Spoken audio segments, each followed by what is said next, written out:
Hello friends, कैसे हो आप सब। आपकी पढ़ाई कैसी चल रही है। तो आज हम लोग 12 जनवरी के करंट अफेयर्स देखेंगे। तो उससे पहले आपको बता दूं कि अगर आपको वीडियो अच्छी लगे तो प्लीज इसको लाइक और सब्सक्राइब कर दीजिएगा। और अगर आपको क्लास का पीडीएफ चाहिए तो आप मुझे टेलीग्राम चैनल पर फॉलो भी कर सकते हैं। वहां आपको सारे क्लासेस की पीडीएफ मिल जाएगी। तो आज का मोटिवेशन है, बिना मेहनत के कुछ नहीं मिलता दोस्तों। कुदरत चिड़िया को खाना जरूर देती है मगर घोंसले में नहीं।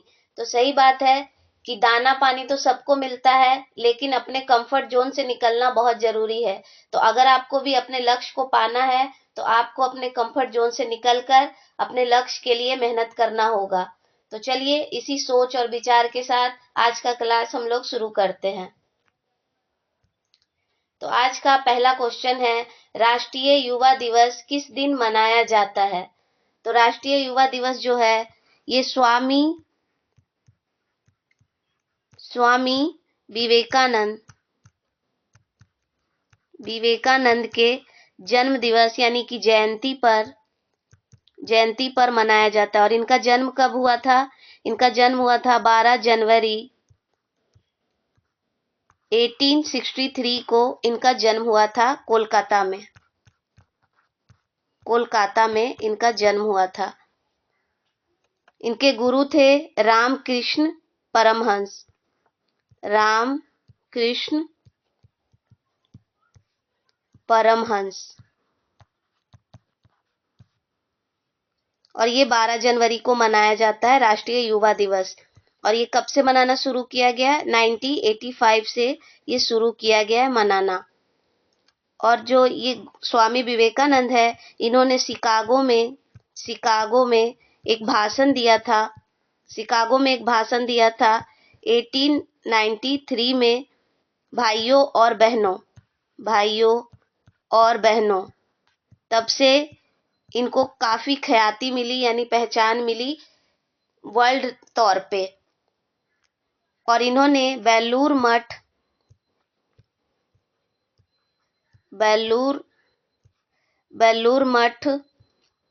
और रामकृष्ण परमहंस मिशन भी चलाया था इन्होंने 1987 में। माफ करिएगा, 1897 में। भारत के अंटार्कटिका मिशन में किस देश के वैज्ञानिकों ने ध्रुवीय सहयोग के लिए पहल शुरू किया है। तो देखिए, ये जो मिशन है भारत चलाता है और इसमें भारती, गंगोत्री और मैत्री, ये 3 मिशन भारत की तरफ से यहाँ चल रहा है। और इसी में सहयोग करने के लिए अभी यूएई की वैज्ञानिकों ने ये पहल शुरू किया है। और ये 45 नंबर की स्टडी यानी कि इसकी जानकारी अभी की जा रही है। और ये जो भारती है ये 2012 में अंटार्कटिका में लगाया गया था। गंगोत्री जो है 1983 में लगाया गया था। और मैत्री जो है 1988 में। और इसी को अभी रिप्लेस करके मैत्री 2 को लगाया जाएगा 2029 तक। और इसी पर अभी काम किया जा रहा है यूएई की सहयोग से। और इसको रेगुलेट कौन करता है भारत में। तो एक गोवा में एजेंसी है, वही रेगुलेट इसको मतलब कि संचालन करती है इसका। National centre for polar and ocean एक संस्था है, वो इसे संचालन करती है इस मिशन को। रक्षा मंत्री राजनाथ सिंह ने किस राज्य में इलेक्ट्रिक वाहन निर्माण कारखाने का उद्घाटन किया है। तो ये उत्तर प्रदेश के लखनऊ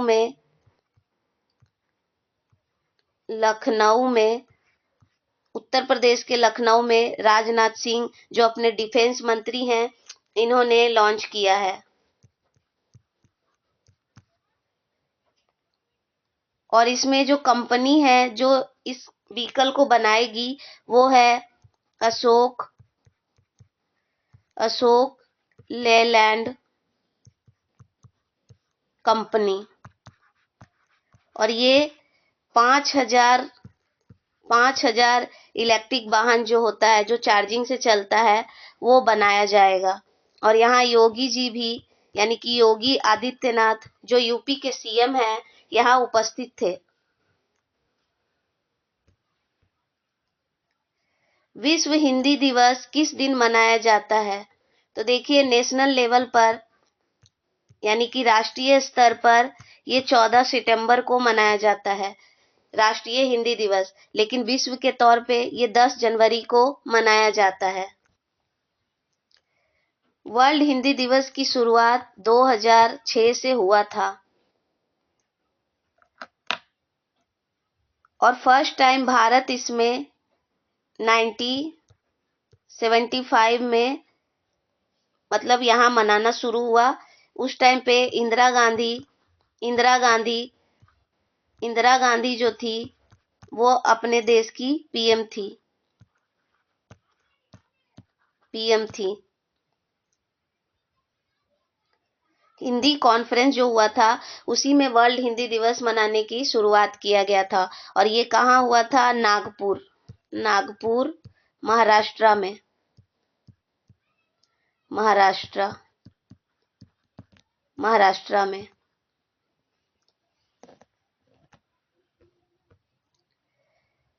जीसीसी सेना द्वारा गल्फ शील्ड अभ्यास 2026 किस देश में आयोजित किया गया? तो ये सऊदी अरब में होस्ट किया गया। और ये गल्फ जो नेशन है यानी कि देश है, वो सब इसमें शामिल हुए थे और सऊदी अरब में इसको होस्ट किया गया। और ये जो जीसीसी है इसका फुल फॉर्म है गल्फ कॉपरेशन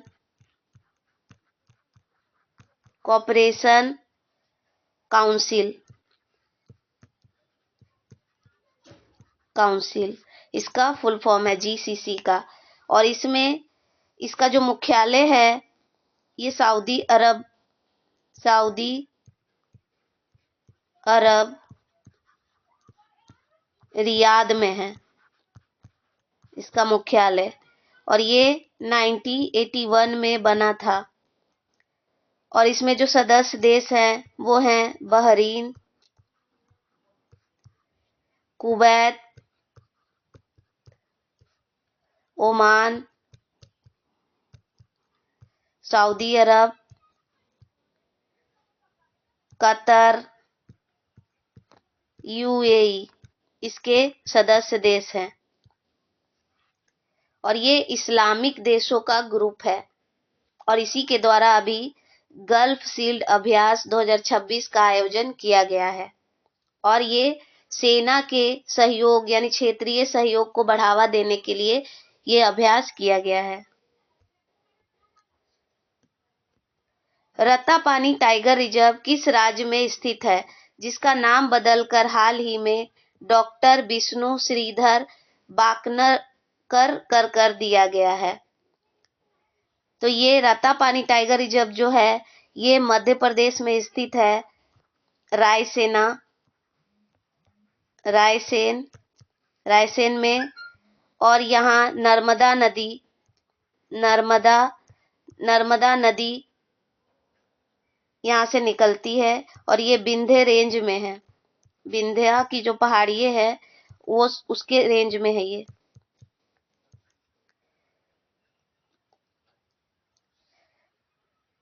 और ये जो विष्णु श्रीधर हैं इनके नाम पे क्यों रखा गया है? क्योंकि इन्होंने भीमबेटका जो अभी एमपी में ही है,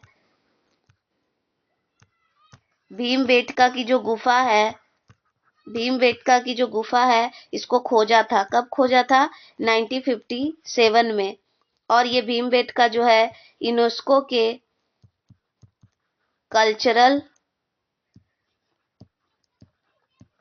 कल्चरल लिस्ट में भी शामिल है। कब शामिल हुआ था? 2003 में ये शामिल हुआ था। तो ये मध्य प्रदेश में स्थित है। एम स्ट्रिप्स ऐप द्वारा हाल ही में अन्नामलाई टाइगर रिजर्व में बाघों की जनगणना की गई। अन्नामलाई टाइगर रिजर्व किस राज्य में स्थित है? तो ये तमिलनाडु राज्य में स्थित है अन्नामलाई टाइगर रिजर्व।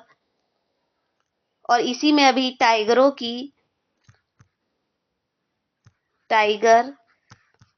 टाइगरों का जो अभी संख्या है उसकी गिनती की गई है। और अन्नामलाई टाइगर जो है इसमें 16 और एवरग्रीन ये फॉरेस्ट है।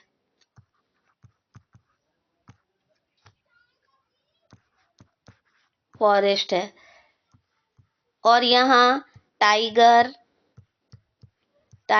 और एशियाई हाथी मिलते हैं। एशियाई हाथी इस टाइगर रिजर्व में पाए जाते हैं और ये अन्नामलाई हिल्स पर स्थित है। और ये जो अभी एम स्ट्रिप्स है इसके साथ ये नेशनल टाइगर कंजर्वेशन अथॉरिटी के साथ मिलकर इसको अभी किया गया है। और क्यों किया गया है? ताकि मॉनिटरिंग किया जा सके, देखा जा सके कि यहाँ कितने टाइगर है। और ये पर्यावरण मंत्रालय की सहायता से किया गया। और इसमें जीपीएस सिस्टम भी लगा हुआ है ताकि वो टाइगरों को ट्रैक कर सके। मिष्टी योजना के तहत हाल ही में राष्ट्रीय स्तर की कार्यशाला कहाँ लॉन्च किया गया है? तो ये अभी आंध्र प्रदेश के विशाखापट्टनम में ये इसका कार्यशाला लॉन्च किया गया है। मिष्टी योजना क्या है? ये 2024-25 का जो बजट आया था उसमें इसको निर्मला सीतारमन ने पेश किया था। और ये क्यों आया था? जो मैंग्रोव होते हैं या मैंग्रोव जो होते हैं उनके संरक्षण के लिए इसको लाया गया था। और इसको विशाखापट्टनम आंध्र प्रदेश में अभी एक कार्यशाला इसकी लॉन्च की गई है। वर्कशॉप जो होता है वो लॉन्च किया गया है। और ये इसका फुल फॉर्म क्या होता है? मैंग्रोव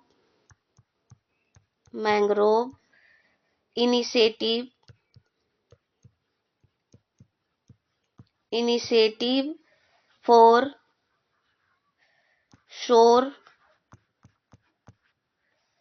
शोरलाइन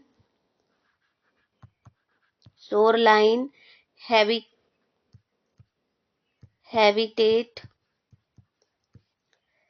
इनिशिएटिव,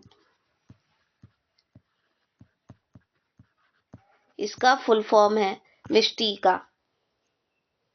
और इसको 2024-25 के बजट में निर्मला सीतारमन ने लॉन्च किया था। और इसे कब लॉन्च किया गया? ये 9 जनवरी 2026 को ये लॉन्च किया गया।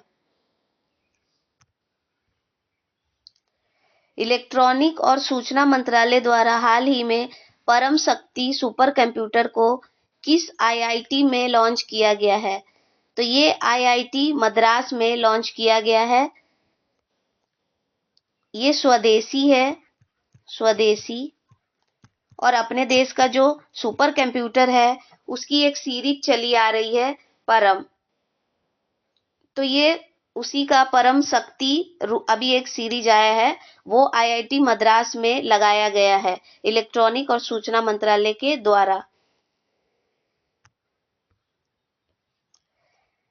कुर्द सशस्त्र सीरिया लोकतांत्रिक बल के द्वारा जो झड़प हो रहा था, सीरिया ने उसे हाल ही में किस जगह पर युद्ध विराम की घोषणा की है? तो ये अलेप्पो एक जगह है, शहर है वहां का सीरिया में, वहां पर ये युद्ध विराम की घोषणा की गई है। कुर्द जो सशस्त्र सीरिया लोकतांत्रिक बल है ये एक सरकार के विरोध में रहती है और सरकार से हमेशा लड़ती रहती है कुछ योजनाओं को लेके या कुछ सरकार का जो कार्य होता है उसके लिए। तो अभी इसको युद्ध विराम दे दिया गया है और ये अलेप्पो जो शहर है वहां का वहीं पर इसको दिया गया। और डेमस्कस क्या है? इसकी राजधानी है। सीरिया की राजधानी कहाँ है? डेमस्कस। और ये जो है ये भी वहीं का एक शहर है। सीरिया के सरकार के साथ इनकी हमेशा लड़ाई बनी रहती है, उसी को अभी युद्ध विराम दिया गया है।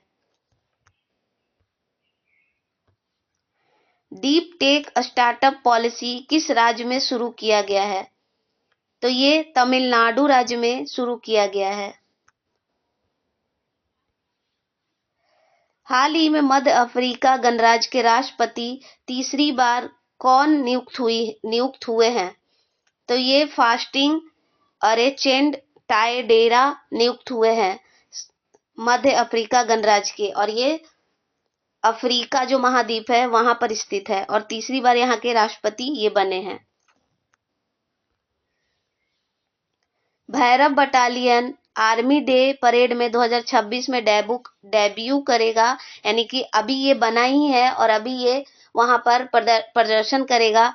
तो आर्मी दिवस कब मनाया जाता है? तो आर्मी दिवस 15 जनवरी को मनाया जाता है। और ये जो अभी प्रदर्शन होगा ये कहाँ होगा? अभी आर्मी डे कहाँ मनाया जाएगा? जयपुर राजस्थान में आयोजित किया जाएगा अभी इसको। तो चलिए दोस्तों, आज हम लोग का राज्य है राजस्थान। तो हम लोग आज राजस्थान के बारे में पूरे डिटेल से जानेंगे। तो इसकी स्थापना 30 मार्च 1949 को किया गया। 1 नवंबर 1956 को ये वर्तमान स्वरूप में आया, यानी कि इसका गठन 30 मार्च 1949 को ही हो गया था, लेकिन कुछ और भी मतलब पूरे सामूहिक रूप से इसको 1 नवंबर 1956 से स्वरूप में इसको लाया गया। और यहाँ का राजस्थान दिवस कब मनाया जाता है? 30 मार्च को। इसकी राजधानी जयपुर है। क्षेत्रफल 3,42,300 कुछ समथिंग है। ये कुछ प्रिंट मतलब टाइपिंग मिस्टेक हो गया है। 3,42,339 या कुछ ऐसे है इसका क्षेत्रफल। इसका वर्ग किलोमीटर इसका क्षेत्रफल है। और भारत का ये सबसे बड़ा राज्य है, यानी कि भारत में सबसे पहले नंबर पर क्षेत्रफल के अनुसार ये सबसे बड़ा राज्य है भारत का। यहाँ पे 50 जिला है, जो 33 पहले से जिले थे और 19 अभी वर्तमान में, और कुछ कुछ मतलब जिलों को तोड़ तोड़ के जिला बनाया गया है नया। तो यहाँ पे 50 जिले हैं। यहाँ की प्रमुख नदियां हैं चंबल, बनास, लूनी, घग्गर। लोक नृत्य है घूमर, कालबेलिया। यहाँ पर उदयपुर झील है, मतलब प्रमुख जो घूमने की जगह है या प्रदर्शनीय जो स्थल है वो है उदयपुर। झीलों का शहर कहा जाता है उदयपुर को। माउंट आबू यहीं पर है, जो एकमात्र हिल स्टेशन है इस राज्य का। विधानसभा सीट 200 है, लोकसभा सीट 25, राज्यसभा 10 है। यहाँ का राजकीय प्रतीक है पशु जो है यहाँ चिंकारा है, चिंकारा। और यहाँ पक्षी है ग्रेट इंडियन बस्टर्ड। फूल है रोहिंडा। प्रमुख त्योहार है गणगौर, तीज, दशहरा। नेशनल पार्क है रणथंभौर नेशनल पार्क, केवला देव जिसका दूसरा नाम घाना पक्षी अभ्यारण्य है। और यहाँ के मुख्यमंत्री हैं श्री भजन लाल शर्मा, और राज्यपाल हैं श्री हरि भाव किशन राव बागड़े। यहाँ के राज्यपाल हैं जो वर्तमान में हैं। राजस्थान के रामसर स्थल देखिए, जो केवला देव राष्ट्रीय उद्यान है भरतपुर, ये 1981 में शामिल हुआ था। सांबर झील जयपुर 1990 में शामिल हुआ। खीचन और ये फलौदी में है, 2025 में शामिल हुआ है। मेनार जो है उदयपुर में है, 2025 में शामिल हुआ। सिलीसेड झील अलवर में है, 2025 में इसको शामिल किया गया। और ये भारत का 96 नंबर का जो रामसर स्थल है वो बना था।